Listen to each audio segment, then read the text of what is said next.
Que Jesus continue conosco, nos incentivando sempre e nos iluminando para que possamos apreender esses ensinamentos tão preciosos. Esse Jesus companheiro, amigo, né, de todas as horas, nós rogamos ao teu coração generoso que nos auxilie neste momento, amparando os nossos propósitos de divulgação do teu evangelho, dos teus exemplos e do teu amor. E hoje nós vamos refletir sobre um tema que está, sobre o capítulo 6, com o título de Afabilidade e a Doçura. E esse item 6 está no Evangelho segundo o Espiritismo, capítulo 9, Bem-aventurados os mansos e pacíficos. E aí a gente vai entender um pouquinho, né? E para começar, eu vou começar com um livro, uma mensagem, um trecho de uma mensagem de um livro com o título Escrínios de Luz. É psicografada pelo nosso querido Chico Xavier, da editora Clarim. Então ele fala o seguinte sobre esse item afabilidade. No exercício da afabilidade e da doçura, que atrairá em teu favor as correntes de simpatia, compadece-te de todos e guarda, acima de tudo, a boa vontade e a sinceridade de coração. Não será porque sorrias a todo instante que conseguirás o milagre da fraternidade.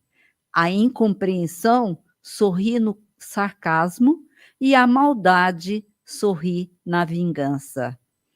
Não será porque espalhes teus ósculos com os outros que edificarás o teu santuário de carinho. Judas, enganado pelas próprias paixões, entregou o mestre com um beijo. Sorrisos e palavras podem estar simplesmente na máscara, na alegria e na dor, no verbo ou no silêncio, no estímulo ou no aviso. Acende a luz do amor no coração e age na bondade. Cultivemos assim a brandura sem afetação e a sinceridade sem espinhos.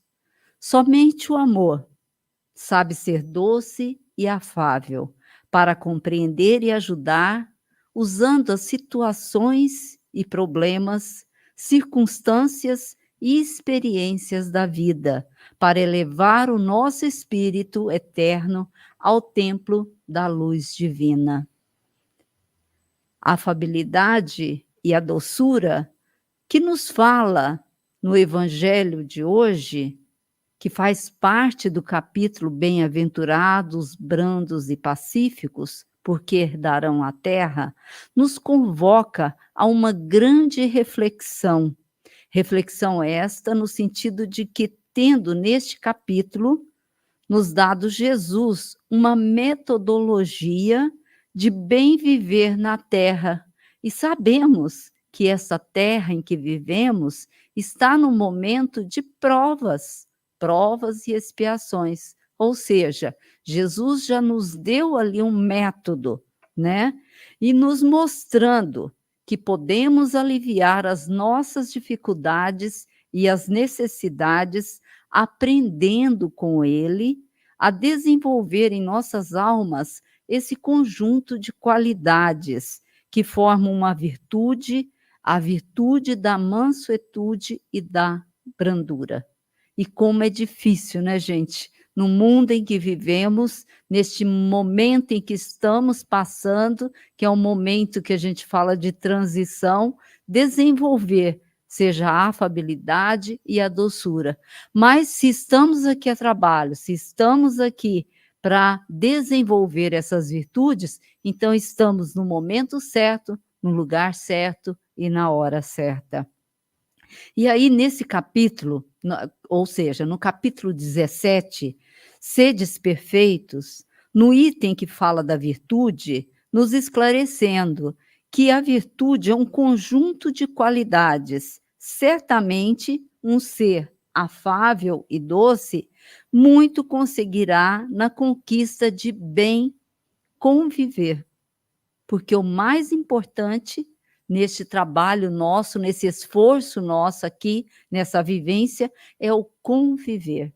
E muitas vezes a gente tem dificuldades que se conviver no relacionamento nosso de família, dentro de casa.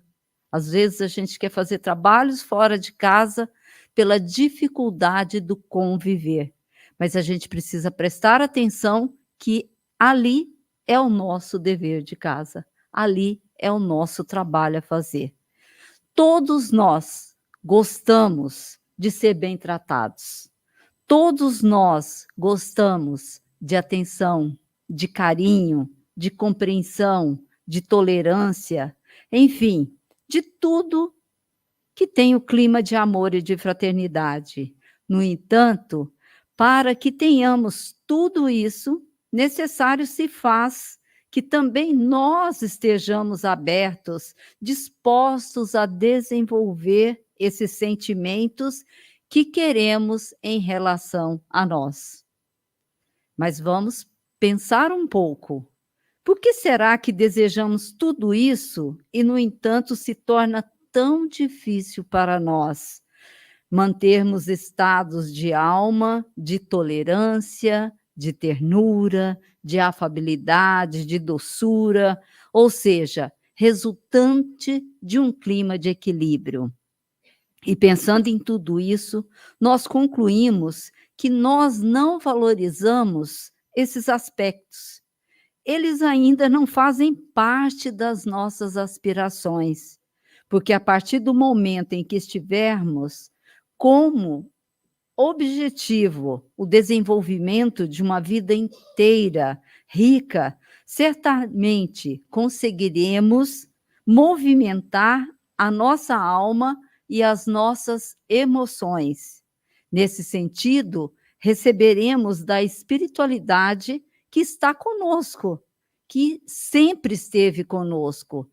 Não é através dos nossos sentidos, que muitas vezes a gente não percebe, mas muitas vezes, quando nos silenciamos, nos aquietamos, nós percebemos esse alívio desses seres queridos que estão nos acompanhando na encarnação, nesse nosso projeto reencarnatório, porque nós trouxemos aqui um projeto para desenvolver. Nós somos seres espirituais e nós estamos momentaneamente na matéria, trabalhando em nós todas essas virtudes que queremos. Então, que nós possamos, neste momento, através de todos esses recursos, nos colocar a desenvolver esses sentimentos em nós.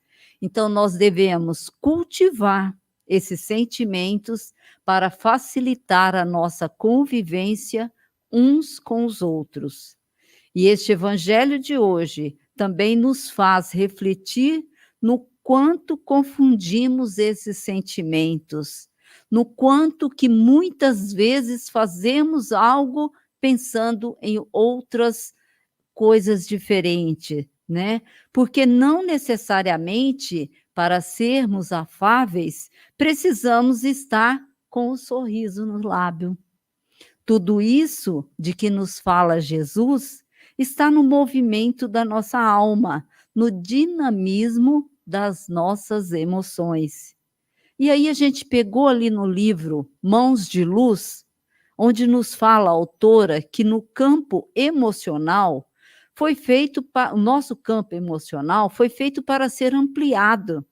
E quanto mais nós damos amor, quanto mais movimentamos o amor, quanto mais trabalhamos no bem, mais esse campo emocional se dilata.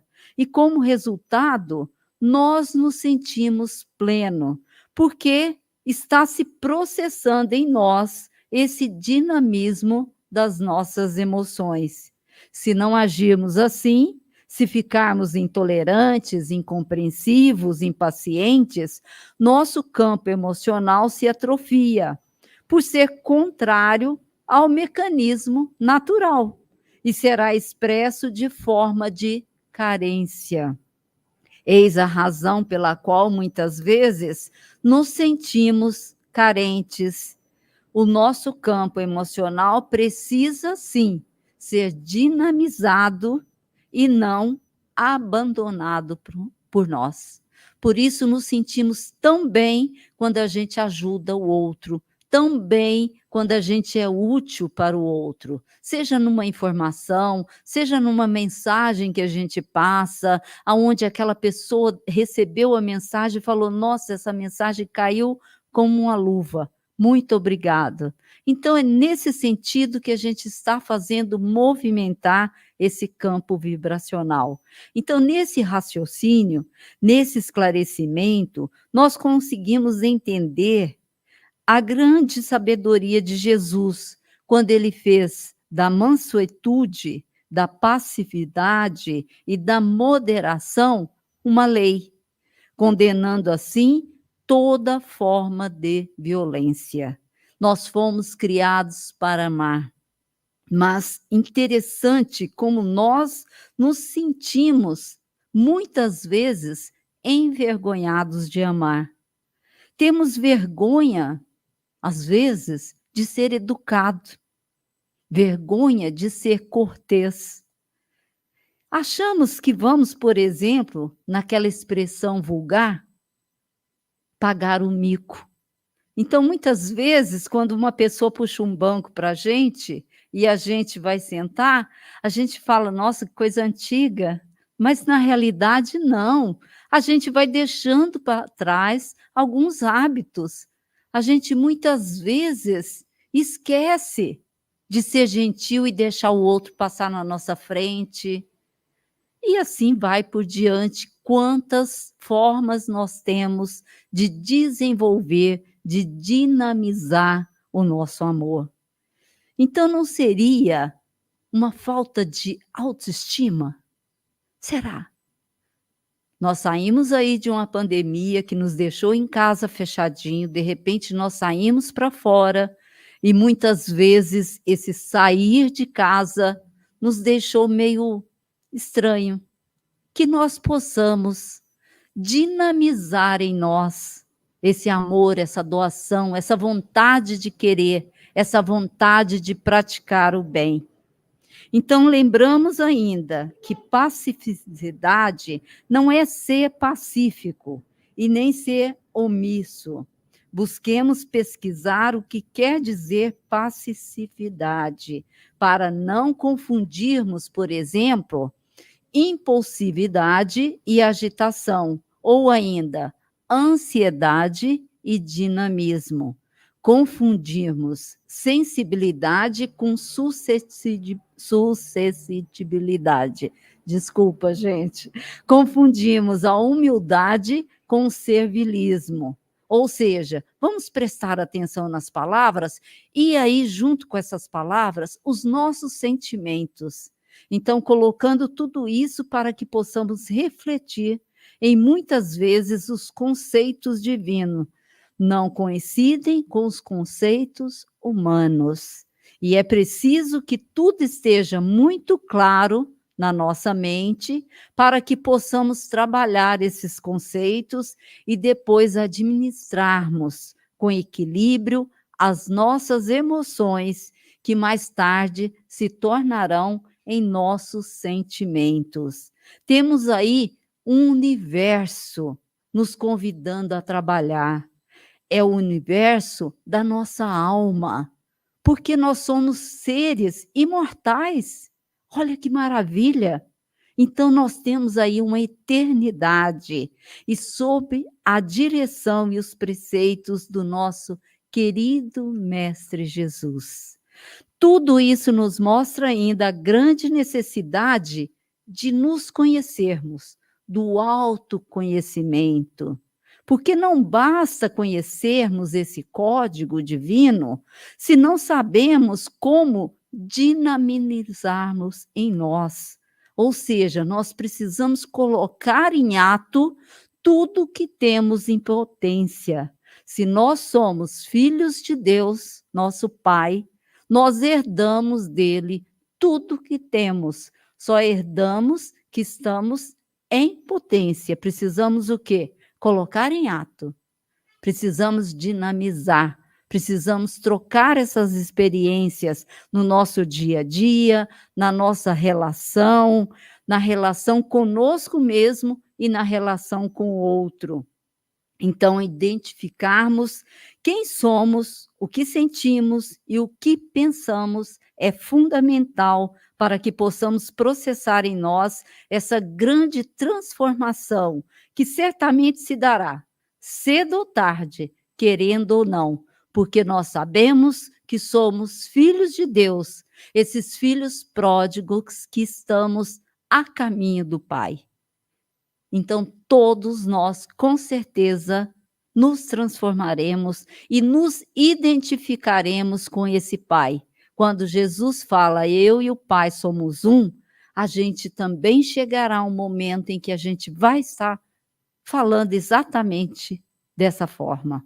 Então, que Deus possa nos ajudar sempre, que Deus possa nos iluminar as nossas mentes e que possamos buscar sempre na oração, porque essa oração é o que faz a nossa ligação, o nosso religare, né, com os recursos espirituais que vão dilatar a nossa mente para que possamos apreender essas ideias e ideias que vão nos transcender e pedimos ajuda ao nosso anjo de guarda, ao nosso guia espiritual, para que ele nos faça ver com coragem, sem culpa, sem medo, aquilo que necessitamos ver para processarmos essa tarefa tão transformadora.